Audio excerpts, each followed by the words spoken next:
Welcome in to Men Folk Journeys, the podcast of great conversations with men.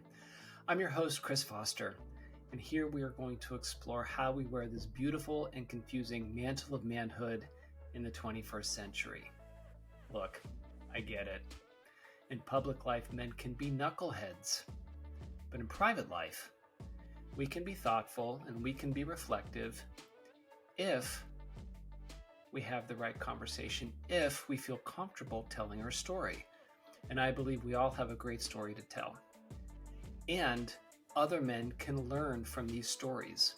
We can learn about who we've been, we can think about who we are, and we can dream about who we want to be. And that's why we have these conversations, so we can learn from other men just like us. And today's conversation is a video and audio of my friend Mark. We call him the honey badger, which means he doesn't give a shit. He fights cobras. He goes into honeycombs and beehives and takes what he wants. But he's not aggressive or mean. What it means is that he has a fighting spirit. And it's a fighting spirit of optimism. It's a fighting spirit of, how can I make this day my day? And how can I make this day the best I can for me and everyone around me? How can I be the best that I can be today? How can I be the best father? How can I be the best partner? How can I be the best friend? How can I be the best salesperson? How can I be the best I can be? Can I be the best cook? Can I be the best domestic guy? Can I keep my house clean? All of it. But that doesn't come easy. It comes with work. It comes with practice. It comes with patience. And it doesn't mean that he hasn't had to overcome adversity. In fact, it's the overcoming of the adversity which has helped him be the man that he is.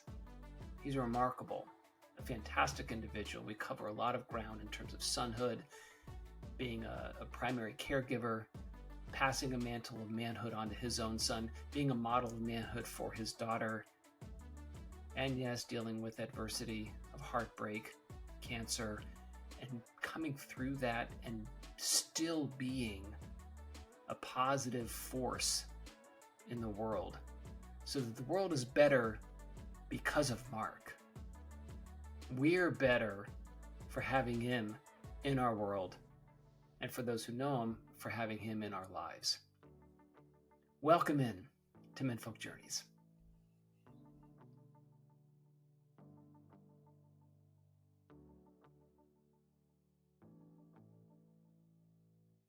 Well, all right, Mark Bylock, welcome in. Thank you, Chris Foster. Good to be here. All right, tell us a little bit about yourself. All right, I'm 64 years old. I've been out here in San Diego for 34 years. I work in the insurance business. As you know, I work for Aflac, and I have two wonderful children, 28 and 25. Yeah.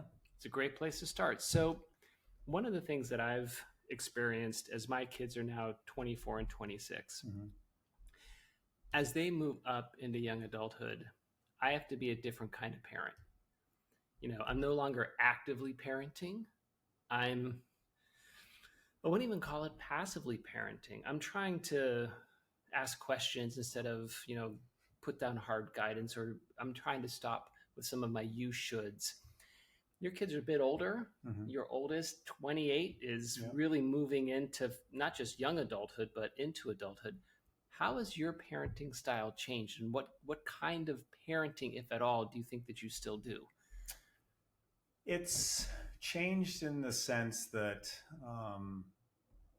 the love and wanting to guide them is still there. But for me, I view them more as equals now. Mm-hmm. And they're making their own decisions. And I look to be more a sounding board when they come to me, hey, Dad, what do you think about this? Because at a very young age, I think we built that trust level up with them. In the very, very beginning, one of the lessons that I always tried to teach my children was actions have consequences, both positive and negative. A lot of times when people hear that word consequence, they think of something negative.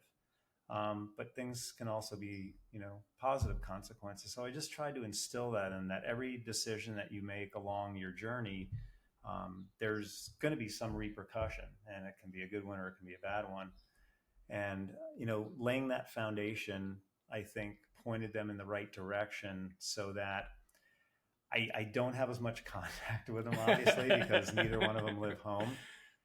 But I really feel blessed because I feel like they're both on really good paths, and they have a really good understanding of, right and wrong. And it always feels good when they reach out and say, hey, Dad, what do you think about this? Mm-hmm. The latest example I can think of is Jordan called me up one time and said, hey, Dad, if you move your money over to SoFi Bank, you'll get 3.75% or 4.75% on a savings account. And I'm just like, oh my God, fintech advice. I'm great that they're thinking about things like that. Sure, of course. And when I teased her, I said, Jordan, I thought you were a hardline liberal, but here you are. You're basically a capitalist at heart. Exactly. But you have to do direct deposit, so it's not something I did. But yeah, they both did it. They rolled their money in there, mm-hmm. and yeah, it's fun to see them, make these adult decisions. Yeah. And you had talked about just now, just how mm-hmm. when they were younger. So since I know you, you were a primary caregiver for a really long time. I was. And, I guess one of the questions that I have as that is, you had a model with your own mom mm-hmm. who was single mom, primary caregiver. Correct. So as you kind of went into that experience, how did you talk to your own mom about her experiences and try to draw parallels or lessons from what she did? I don't think that was on my radar a lot with my mom. My parents got divorced when I was 2. Mm-hmm. So my mom basically raised all 4 of us. And the interesting thing was that, my dad was very well off. He really did right by her in the divorce. She got a lot of money for each kid and spousal support and everything else. But my mother had never even written a check at the time she got divorced. She didn't know how to do that. My dad would get a new Cadillac every 2 years. He was in the steel industry in Pittsburgh. Mm-hmm. And so my mother was very undereducated in life, Mm-hmm. where all of a sudden she found herself with a 2-year-old, a 6-year-old, an 8-year-old, and a 10-year-old. So she's always been kind of my personal hero. Mm-hmm. The fact that she was able to raise us, and I think do a really good job. My siblings are all great people. And I learned skill sets from my mother. I learned to cook. I learned to do my laundry. I learned to take care of myself. Mm. She would date people, and sometimes she would go away for a weekend or 2. Not when I was 8, but Sure. When I was 15 or 16. And that's the other thing that I tried to instill in my children. So it wasn't necessarily a spoken thing with her, where she said, "Hey, Mark, da da da da da." But what she did was make me a self-sufficient male. And that's something that I instilled in both my children because, with the help of their mom, I want them to have someone in their life because I think that'll enrich their life and complete them and make them happy if they pick the right partner.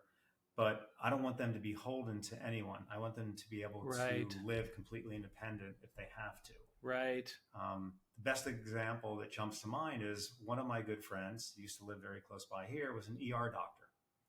So his job was saving people's lives. Right. The guy couldn't cook. He'd never ironed a shirt in his life. He was completely deer in the headlights if his wife went away for a week or something. Wow. Like I would bring him over spaghetti sauce. And I literally did this one time. I brought him some pasta and I said, and he kind of looked at me like, it's not cooked. Oh, that's hilarious. Okay, well, you boil in water. So to me, that's always been really important in life. The fact that you don't have to rely on anyone else, that you are self-sufficient. It's interesting. I've been reading Marcus Aurelius and some of the other Stoic philosophers. So Ryan Holiday's got a really nice approach in terms of making it more accessible. I got interested, so I started to read the original sources. And Marcus Aurelius has this really great line where it says, "You must be the agent of your own salvation." You have to be. You don't look for other people. So when you think back, so your mom raised 4 kids. 4 kids. 4 kids. Did she instill that sense of be the agent of your own salvation for all of you? Was that something that kind of went as a through line in terms of the family? It's hard to say, Chris, because being the youngest, at 9 years old or 10 years old, my one sister was already out of the house. Wow. My other sister got married at 22, 20. Okay. So my contact with my upper siblings, Mary and Jane, my 2 sisters, not a lot, in growing up that I remember. Sure. My brother, I idolized. He was 4 years older than me. Everyone wants to be like their older brother. So him a little bit more, but I think, and I love my mother. This is not in any way, shape, or form taking away from the job that she did, but I don't think parenting was like something she thought about. I remember her from a very early age. She told me, "You can't ever lie, cheat, or steal." I just remember those 3 words coming out of her. It's great advice. But it wasn't like she was super focused on I think, teaching us. It's interesting. You just mentioned about idolizing your brother. So you're a young kid, sisters leave, you've got your mom. I don't think your dad is involved or engaged. Was he? Birthday. He was the nice older man that brought me presents at my birthday. And Roger. I call him Dad. He was 19 years older than my mother. Oh. So my mother's, and I don't want to get too sidetracked or go down a rabbit hole, but it's pretty scandalous if you think about it. Back in the 50s, 40, she would marry someone 19 years older of a different religion, right? And then get divorced. Yeah. But my father had a problem with, as my mom says, with Jack Daniels. Roger. And she was fearful that he might do something to one of us or hurt someone. Well, it's very brave of her, because a lot of women would not have done that. They would have stayed in. So what I was curious about, though, with your brother is clearly as a young boy, they look for models of manhood, right? They look for older men to kind of see and to figure out how to actually be a man, what it actually means. Sure. Was your brother a model of manhood for you growing up? My first one. Okay. Yeah, my first one. Did he know that? I don't know. It'd be interesting to ask him now at this stage, because cohesively the 4 of us are a lot closer now. Because my mom got the ball rolling by saying, gosh, it has to go maybe 10 years ago. I want to see my children. I want all my children together, and I want them to come. No girlfriends, no spouses, nothing. Just my 4 children. And we started doing that. And then when she had some medical things happen, we made sure that we were still doing that, at least, maybe biannually. So we talk a lot more now. That's great. We're a lot closer, and we share the things that are going on in our lives. But yeah, John, my brother, was definitely, because I felt like he could do anything. He was a great athlete. He was tough. He beat the crap out of me, but that was fast. That was pretty fast, so I could call him names and run away, and then he just got tired of chasing us. But yeah, super idolized him, and to this day, my love for my brother is just something that's there. I've shared with you and some of the other guys that I've been diagnosed with cancer. Yeah, and he asked me the other day, because we talked about some of the metastasization stuff, and he said, do you think you'll need something like bone marrow? And my brother is just kind of like, he's a hillbilly. I love him to death, but he went to mechanic school. He can take any car and he can take it apart and put it back together. He buys cars that are, somebody wants to junk for $300 because they don't run or whatever, and he'll put some gas in the carburetor and he'll connect some stuff or whatever, and the car's running, and he'll put some work into it and sell it for $5,000. So he's very, adept with that kind of stuff, but he is kind of a hillbilly. But so for him to come out and make a statement like that, just really, um, kind of blew me away. Yeah. Well, I think the love's still there. I don't think the love ever goes away, Yeah. and I think that as you get older, especially with siblings, you try to find ways to express that love. Mm-hmm. When you're younger, it's a little bit easier if you're living together, you can rib and stuff like that. But as you get older and you're physically separated, there are moments when it's a little bit harder to make those gestures. Sure. Um, and I think one of the things that I find interesting is, as you start looking for those models of manhood and as you start growing up, at least for me, because my folks split when I was 5, and I saw my dad about every other weekend, but my mom was really primary caregiver. Mm-hmm. And then when my brother left for college and it was just me and my mom, I was maybe 15 living in the house. I really needed this path of separation, right? Mm-hmm. I needed to figure out how to be a man of my own, not mm-hmm. just my mom's son, right? In terms of the connection with my mom. Mm-hmm. Did you ever feel that way? Did you feel like there's a way that you had to kind of separate from your mom to be a man of your own instead of just a son? Yeah, I think for me it was just more of growing up and out. It sounds cruel, but I didn't enjoy being around them as much as I did before. Yeah. And like Christmas would be, her husband, Charlie, mom, myself, and it was nice, but it was kind of boring at some point. Sure. So there was that, and it's maybe alluding to what you were talking about. I felt kind of this separation period around late high school through college. Mm-hmm. But then I felt this coming back together, afterwards. After it's almost like, you're a teenager, you're in early 20s, and it's not cool to be around your parents. Right. But then you mature, and it's like, I love these people, and I want to be around them. Right. My mother's about to turn 97. She just had a medical episode, and they placed her on hospice.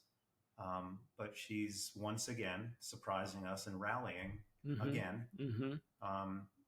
My sister and I joked the other day, we felt like there's been about 6 times where we've said our final goodbyes to our mom, and she just doesn't cease to amaze us. Right. She rallies. I did go through that period where, I felt I wanted to be separate, and maybe it's for that reason. I think you have to. I think that there's a theory I can't prove, mm-hmm.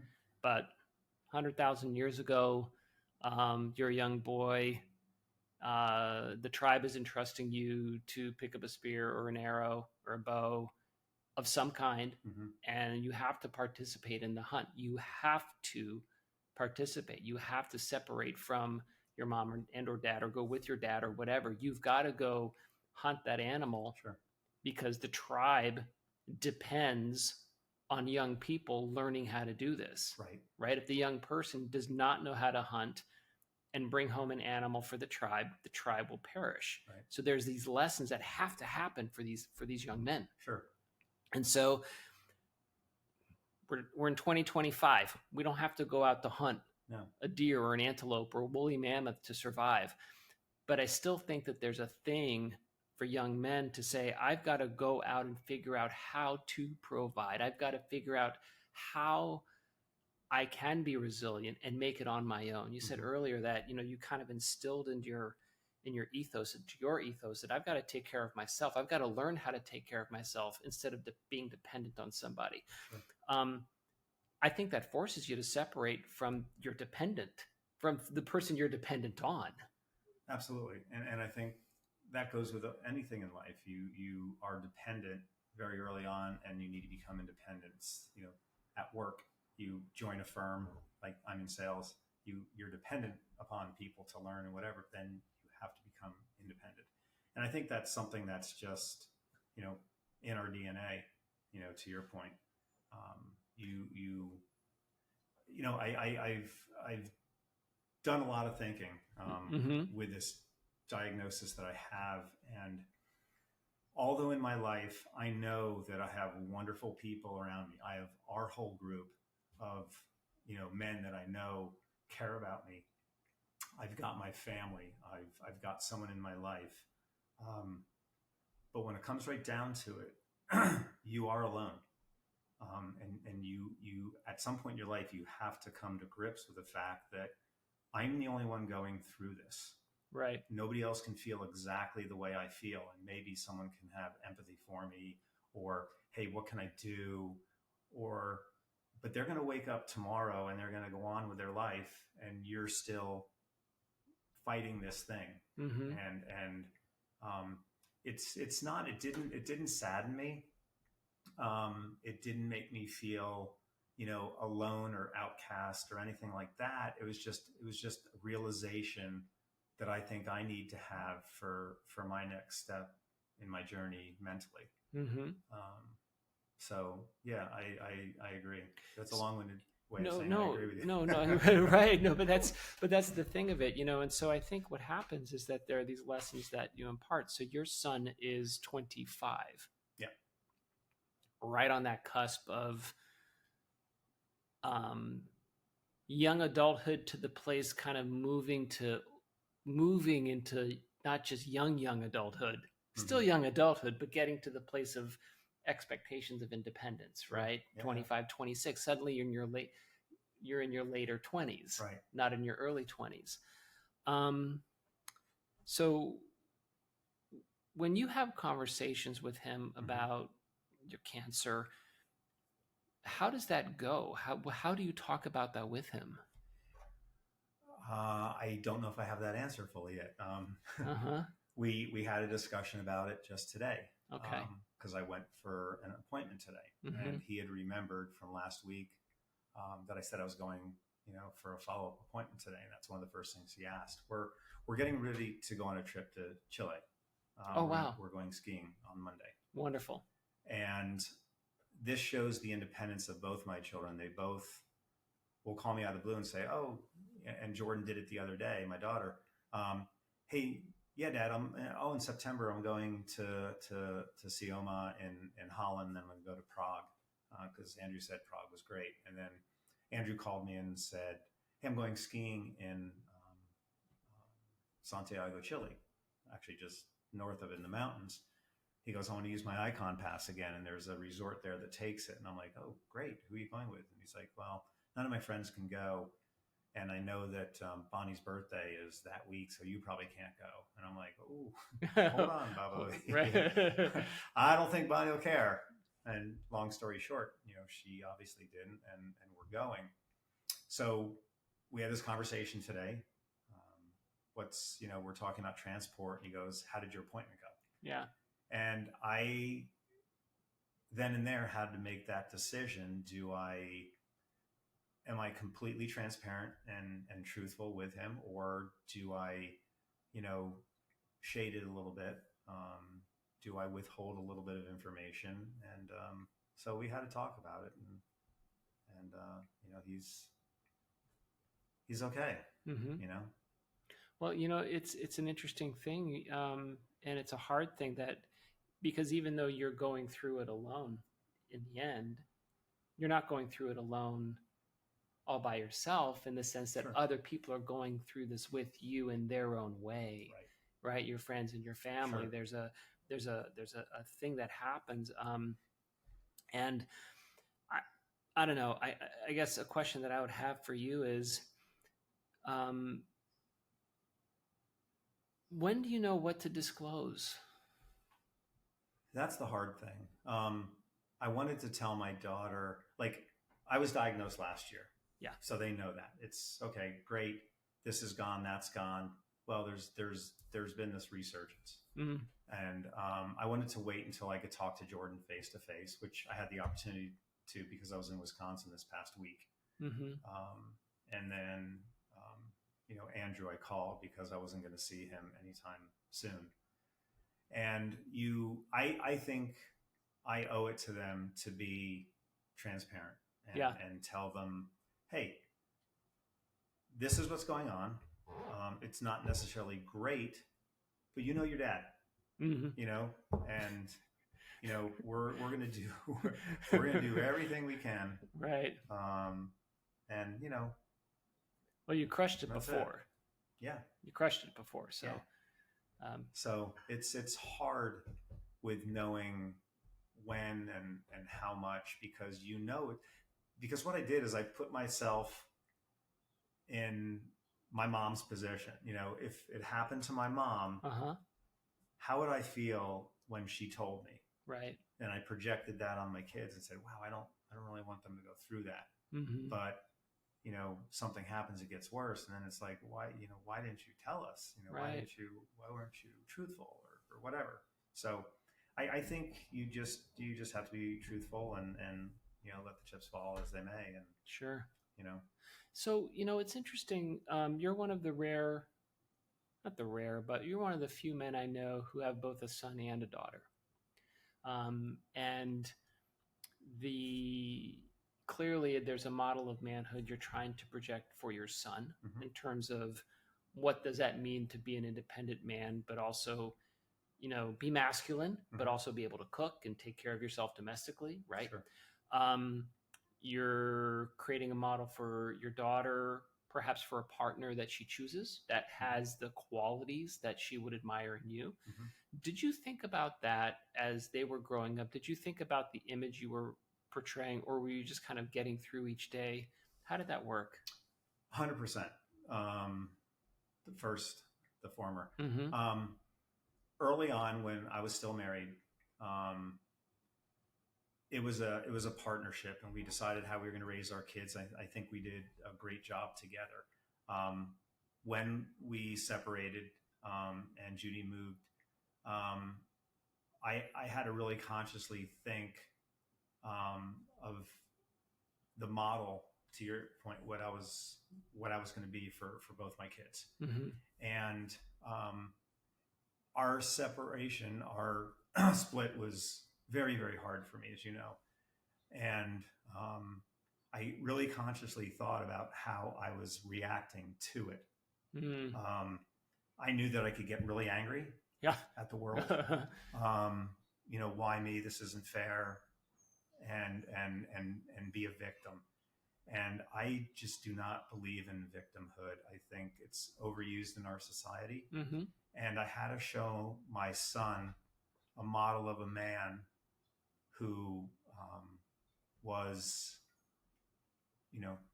forgiving, who would still, even though emotionally was going through something difficult, was still going to be a good person, was, Right. still going to act with the best and integrity that you could. And I wanted to model for my daughter what a good man should look like, so that when she is out looking, that she looks for somebody that embodies those qualities. I think it's wonderful. And also too, what a man looks like, and how a man can recover and move through heartbreak and not be an a-hole. Right. Right. To still Sure. be that loving presence, even though Sure. they're going through challenge. Right. Yeah. 100%. And overcoming adversity. I mean, there's so many lessons in it. And when I first started dating Chris, after the breakup, there were a lot of people that I got together with who were divorced or, separate, whatever. And the stories just horrified me. Of they would have, pull up at the gas station, a mutual location. The kids would get out of one vehicle and go into the other vehicle. And I took this one gal out, and I had tickets for something, and I said, "Hey, can you go?" And she's like, "Oh, it's not my weekend to have the kids, or it's my weekend to have the kids." I'm like, "Well, can't you just call up and switch?" Because that's the way that, we would do it. Judy Sure. and I would do it, be like, "Hey, do you want the kids? I'm planning on going here." "Oh yeah, great." Because we both wanted to have them. Right. And we kind of left it up to them. Sure.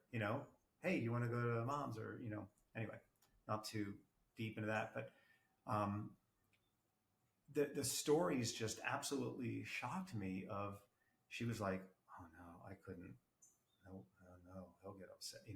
I'm just like, man, things really go sideways. They can. When people, end a relationship, and it's unfortunate. Yeah. Because they're, it's like what they taught me in sales with Aflac. They're not saying no to you. they're saying no to this product, this opportunity. Situation. And it's really the same in a relationship. It's, you know, I'm just saying no to us. There's nothing wrong with you. Right. It's just not right for me. And you can do what you want, but you can't get angry with somebody over that. It's just, unless that person has done something bad, they've stolen money, they've cheated on you, they've had another life where they're married to somebody else. I mean, you know, what are you going to do? Yeah, because if the relationship isn't right for that person, forcing it isn't right. Right. And it took one of my best friends to teach me that lesson. Interesting. Because I made the comment to him, she just ruined my life. We had the perfect marriage. And he said, whoa, you didn't have the perfect marriage. She wasn't happy. Yeah. And I was just like, right. And that's really was the moment that put me on that turned the thinking around. That's so 100%, interesting that 100%. Because that is a really powerful phrase to say, yeah. She ruined my life, right. Putting all the power into her, you know, ruining your life. Right. Whereas actuality, that wasn't true at all. Right. But that's how you think about it. And isn't that interesting how, you know, the older I get, the more appreciative I am of mindset. Of how you think of something. Sure. And if you think about the same situation just in a different way, right, your whole experience of living changes. It's amazing. And it took this bump in the road for me, this horrible thing to happen to me, to, I think, honestly make me a better person. That's interesting. Because I've now realized that my happiness is completely up to me. When you stop being the victim, with the cancer diagnosis, my first thought wasn't why me, it was why not me? It happens. It happens to all kinds of folks. Right. So why am I special that it wouldn't happen to me? I mean, I with diet and exercise, I'm still questioning. Like, I know, for all the ways that you live a healthy life, but that is fundamentally, that is a true world-changing, different question. Why me? Why not me? Yeah, and it's helped me, Chris, with every aspect of my life. I'm in sales. And you know, sales can be brutal because people are telling you no. People say no? But it's taught me, getting through that adversity in my life has made me a champ at, you know, doing what I do in my work life. Sure. And now having, you know, someone in my life whose presence is super calming and has taught me more lessons about, you know, how to think about things and how to have this mental paradigm shift. And, you know, I think there's almost nothing you can't recover from if you just, Correct. You know, really, I don't want to say look at the bright side of the thing or try to find the silver lining. That sounds, you know, hokey, but they're being thankful, being grateful for the things that you have. You know, just running water. We were at a hotel in Wisconsin, and the storm came through and knocked out all the power. So for almost a day, we had no electricity, no air conditioning, no water. So what are you going to do? You're going to sit in your room and cry about it, or are you going to run to Piggly Wiggly and buy gallons of water to flush the toilet? Right. You know, there's nobody on earth that isn't going to experience adversity in their life. Correct. And I honestly think it's a good thing. And when it, circling back to the parenting, that's why I've always let my kids know there's a safety net. Right. But I want them to know it's not right here all the time, but it's here. Right. I'll never let you fall to the ground, but you might sometimes fall. Right. And there's lesson in falling. I think that,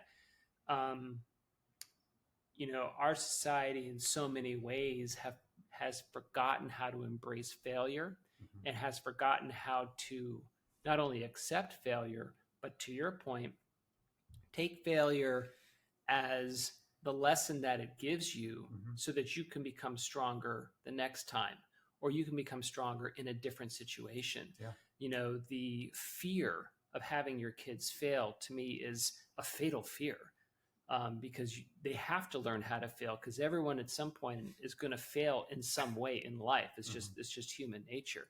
Um, you know, you got me thinking though about, you know, the calming presence now with your new partner. Mm-hmm. And one of the things I think that also happens too is you pick up, we as people, we pick up different lessons from different people.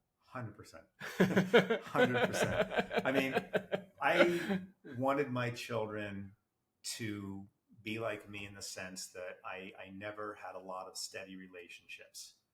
I had one girlfriend for a year and a half before I met my wife, Mm-hmm. and then got married. But all the other relationships were, short and transient, or, whatever label you want to stick on them. But I want to say almost everyone taught me something. Mm-hmm. And that's why I kind of wanted my kids to kind of enjoy that. And when my daughter met this wonderful guy in high school and then started dating, went all through college, I thought they would get married. They ended up breaking up. She called me one day and said we broke up. I'm like, oh, honey, are you okay? She goes, yeah, I broke up with him, Dad. I'm not in love with him. Right. And I was like, wow. So having different people, you not only learn different things, you also learn what you don't want or need in your life. Mm-hmm. And relationships that you don't want or need, because there are some relationships in your life that, through no harm, no foul, they're just not good for you. Sure. And there's some people They're toxic in some way. that are toxic, and maybe it's not they're toxic with everybody. You're Mm-hmm. not toxic to other people, but the chemistry of those two people just happens to be not the right chemistry, right? Yeah. You know, and like you said, it's not necessarily a personal thing. It just is how it is. And as you get older, recognizing that there are some folks that I want to spend more time with and some folks that I don't want to spend time with. And Mm-hmm. as I get older, I realize the people I don't want to spend time with, I'm not going to spend time with them. Sure. Yeah, you have to be choosy, because time is really the one most precious thing that we all have. Right. And I'm not just saying that because of, illness or Mm-hmm. something, but I've always felt that way. And I've always been appreciative of people who spend time with me, not only in business, but personally, because it's the only thing we can't create more of. Right. We can get richer. We can, do a lot of different things, but you can't create more time for yourself and how you spend it. So I'm kind of like you, over spending time with people just to kind of be nice or whatever. I'm gonna choose how and where I spend my time. And we have this wonderful group of guys. There's 18 or 19 of us, mm-hmm. but we all don't spend equal time with all of us. We've kind of selected who we want to spend our free time with for the most part. And some of us spend time. Some of them don't spend time because they're with their partner, mm-hmm. and that's okay too. We can't judge that. But I personally like the balance of spending a lot of quality time with my partner, with Bonnie, and time with my friends. Yeah. And she does the same thing. So it's really, synergistically, it really worked. I was just reading a text before we sat down to do this. I told her not to come barging in. We're creating the best podcast in history. Yes. But sent me a text. Hey, just to remind you, tomorrow night I'm going down to Renee's and spending overnight in the boat, and All I'll right. be back on Thursday to take you to your appointment. Yeah. Is that okay? Of course it's okay. Just like is it okay I go to Chile with my son for a week, even though it's your birthday? Yes, absolutely. We can celebrate my birthday any. That's right. No, those are precious moments, and I think that what I'm trying to figure out as I get older is that balance of time, like you talked about. Mm-hmm. My friend Michael Rosenthal was actually on the show, asked me after I hadn't seen him in 30 years. Wow. But one of my very first friends. So now Mm-hmm. kind of technically he's my longest friend. I met him when I was in 4th grade. And he said, Chris, what's important to you? And I was like, oh, that's a great question. I said, my time. My time is what's really important to me, and how I spend it and what I do with it. Sure. Right. Now, with your mom at 97, she must think about time a lot. Do you guys talk about this? We do. I wanted to really get inside her head, because, you know, she's getting to the point where she's not going to remember stuff. So starting, you know, last 5 years or so, I was extracting a lot of knowledge about our family history, and things like that. Because I've told you the story, I believe, of my mother's grandfather ran against Woodrow Wilson for governor of New Jersey, which is mind blowing, right. Which is the, you know, the whims of fate if things had gone the other way, if he had won. Because he was very, like Woodrow Wilson, he was very liberal, even though he was the Republican candidate. So anyway,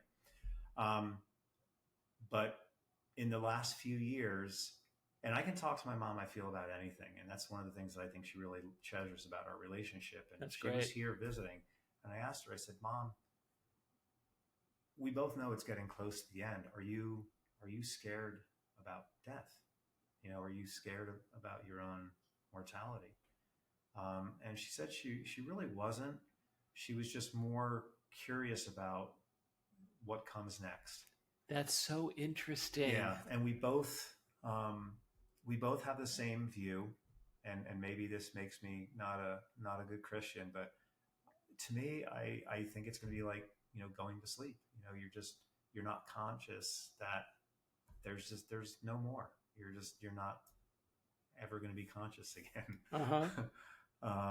But I also have this Pollyanna part of me that wants to believe that I'll be able to communicate with my children, sure, you know, and my friends, and that other people, you know, will be able to do that with me. Well, you know, I think that one of the things I love about being human is the idea that we still control our own mind, and we control how we think. To your point about independence, there's, you know, and when you said, you know, there are times when you confront the fact that you are alone. So what I get hopeful about that is whatever happens next, it's your journey. There's no one else you share that with, right? Like when your mom is ready to move on, she's not sharing that with anyone. It's just hers alone. Right. It's her journey alone. So, you know, I think, well, whatever you think happens to you, well, maybe that's what happens to you. Right. Maybe that's it. Possibly. Yeah. Right. We don't know. Yeah. And the fact that your mom, you know, and I've had the great pleasure of meeting her. Right? She's phenomenal, a phenomenal woman. She's a champion woman. The fact that her description of her feeling was curiosity really says a lot about who she is in terms of her open-mindedness, in terms of her fearlessness. Yeah. She doesn't want to die alone. Yeah. And we made the commitment, all of my siblings and I. That's one of the reasons that she's living with my sister Mary now, who's a retired nurse.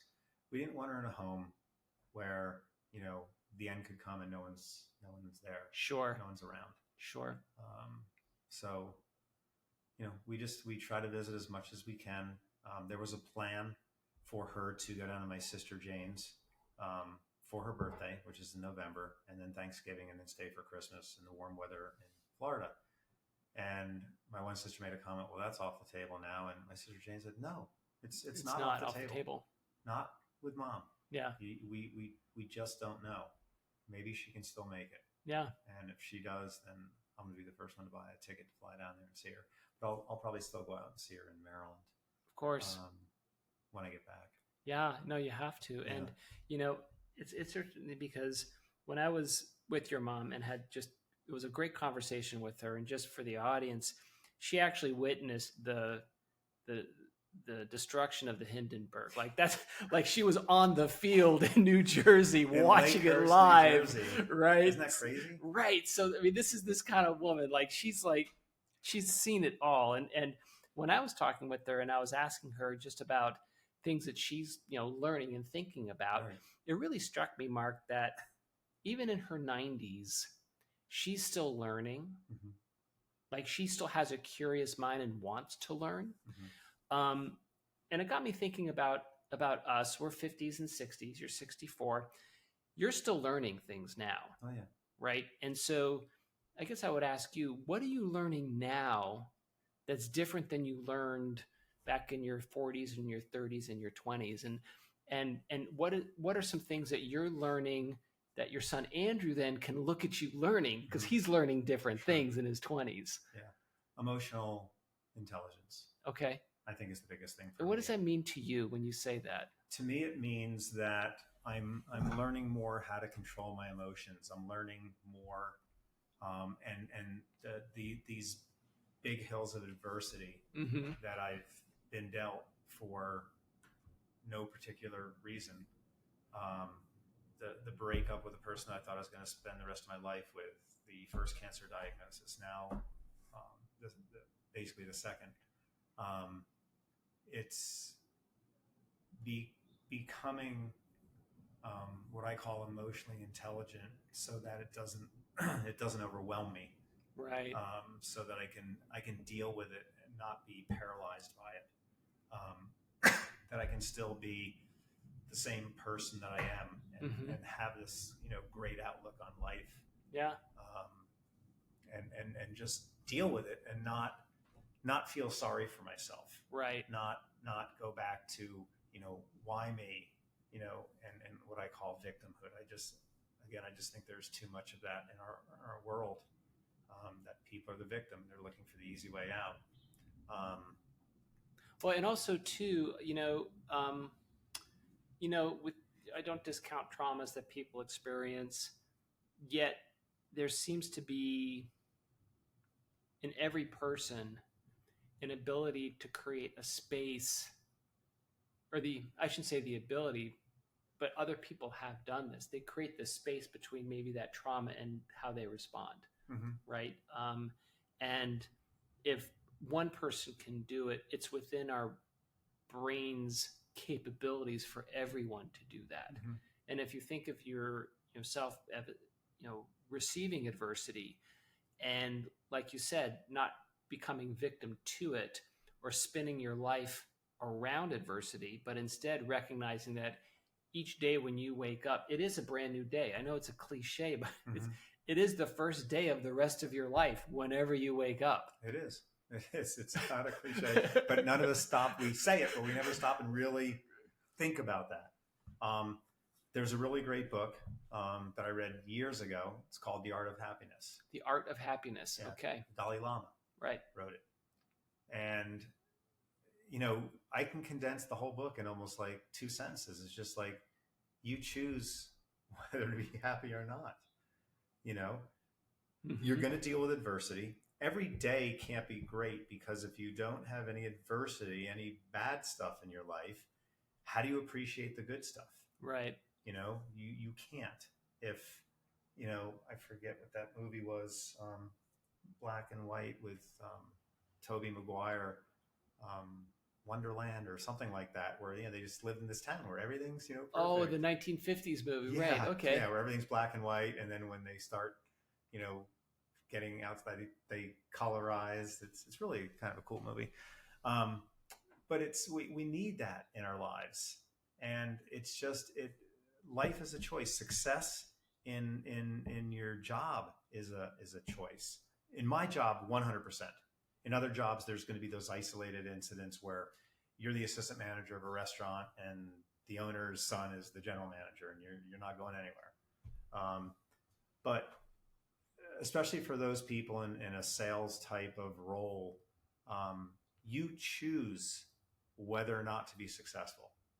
Right. It is a choice, and this isn't going to turn into a Tony Robbins seminar, But I honestly believe that. And when I'm asked to do trainings, that's the first thing that I teach new agents is, first of all, you have to make that choice, Right. and then there's only two things that are gonna define your success. One is your knowledge or your skill set, and the other one is your work ethic. And you can apply that to our lives as well, in the sense that I work on being happy. I Right. work on that's now my skill set, is not falling into that funk. And you know what? I wonder, just like you pick up good habits of exercise or of eating well or of making the bed every morning, Mm-hmm. I Which wonder Which I do. what you do, right? Obviously, Yeah. right? You're the guy that makes the bed every morning. It's 100%. because you start the day with an accomplishment. Yeah. I actually think that if you practice the art of being happy, you get better at that, Mm-hmm. just like with everything. And your mind and your brain actually changes. Yeah. I think so. I think you can change your brain that way. Yeah. I found that my first bout of overcoming the adversity was, even after that split, I ended up having a year at work that was double what my first year was. I mean, literally, like the production, my income, everything. And I looked back on that, and I used that as a source. I used that as a source of, I can do it. I can do anything. And then you have some other accomplishment, and you use that, and you start to string these things together. And at a different point in my life, with less emotional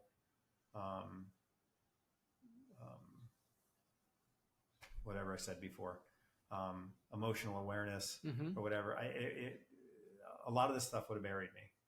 Right. I would have been bitter and victimized, and just angry at the world. And it's no fun to feel that way. Right. I mean, if nothing else, it becomes this selfishness within you. I want to feel good.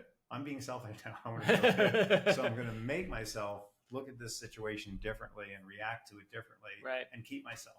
And look, I'm certainly not perfect at it. But it's practice, right? Sure, I mean, sure. it's a practice every day. I guarantee you that if you've never played guitar in your whole life, I guarantee you, if you sat down for an hour every day playing guitar, next year you'd be a better guitar player than you are today. Sure. Period. 100%. I also think that works in your mind. I think that if you consciously practice gratitude, you consciously practice, I'm going to figure out how to be happy today. You consciously practice the idea, this thing that happened to me really, really sucks, but that doesn't change me, right? I can still control how I view my day every day, right? The blessing of being human is that you have your own mind. Yeah. And if you, and one strategy that I do, and I don't do it all the time, but I'm going to now start to do it more, is I try to do 3 nice things a day. Excellent. And it can be as little as, how when you pull up to like an intersection, there's a person about to cross with their dog, and you're kind of like, well, you could go, or, you could wave them. It's just, even something as small as that, or opening a door for somebody or whatever. Yeah. And you string those together, and it brings, for me, just some inner feel good and inner peace. And it's the idea of doing something for others. I just did a workshop about strategic networking, right, at UCSD. And, one of the things that they said you have to, tell them what your networking strategy is. And I was like, okay, I've got to really think about this, because I've lived it, but I hadn't crystallized it. Right. Sure. So then I was like, okay, I think I get it. You build a community, you make a community, not making transactions with people, right? It's about making community. It's like, don't seek to get, don't give to get. You give so you can give more. Mm-hmm. And that's why you give, Right. and there's this sense of, there's a scarcity mentality or an abundance mentality. And I've learned as I've gotten older that I am better at habituating an abundance mentality if I think about it. If I think about how are my opportunities to give today? How are my opportunities to look at the world in a good way? Right? There's a lot of the world that we can't control. Mm-hmm. Right? I have absolutely no control over what's happening in the disaster that's been the Mideast my entire life, Right. tariffs, climate change, global stuff. There's certain things I can do as a small way, but I can't control all that. So the question is, am I going to let that really dictate my perspective of the world? Right. No, I can still have that in my own mind. And as I've gotten older, I like that I can think about that, and I've had simply more time to practice it, right? When I'm 15 or 16 years old, I haven't had a lot of time to practice that. And it's not on your radar. And it's not on your radar. So that's one thing that I like about being older.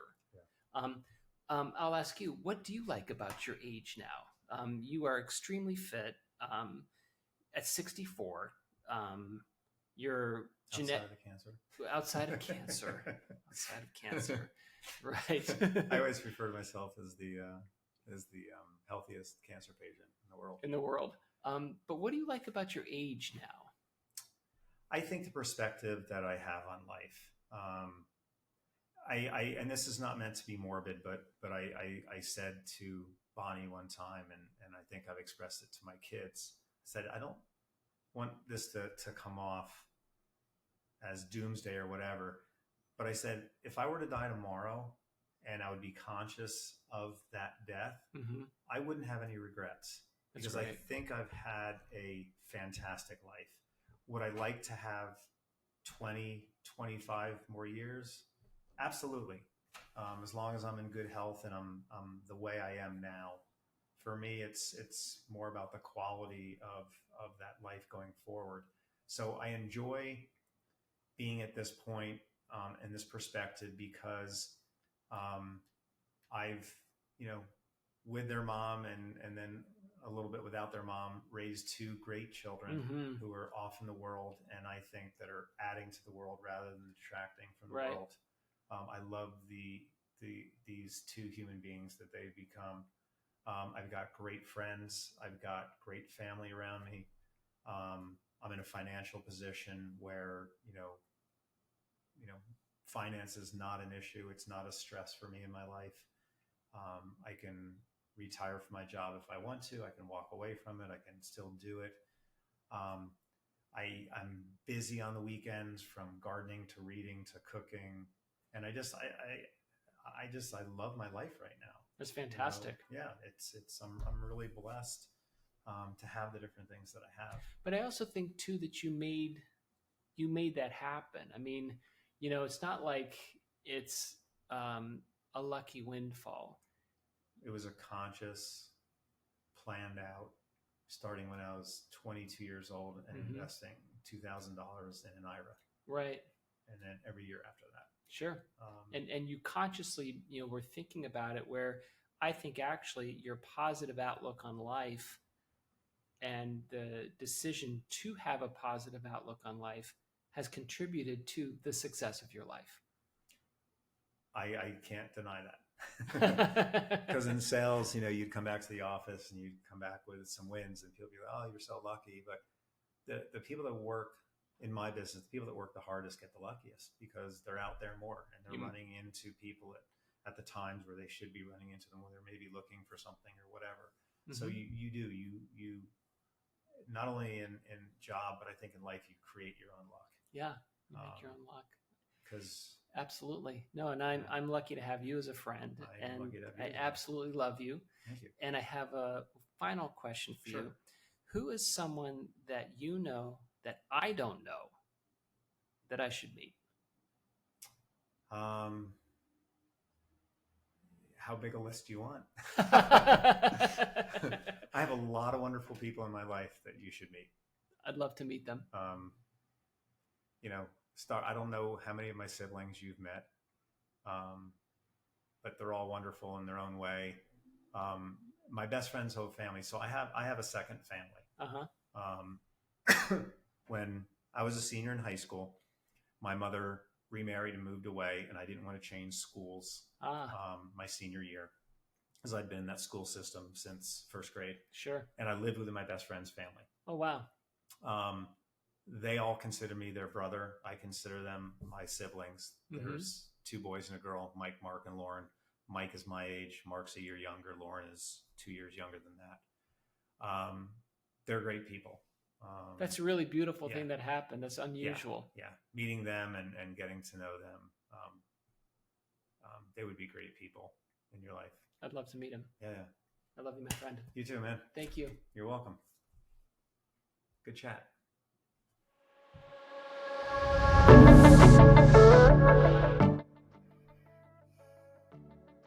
Wow, what a fantastic conversation with my friend Mark. What a fantastic man. What we call him the honey badger, right?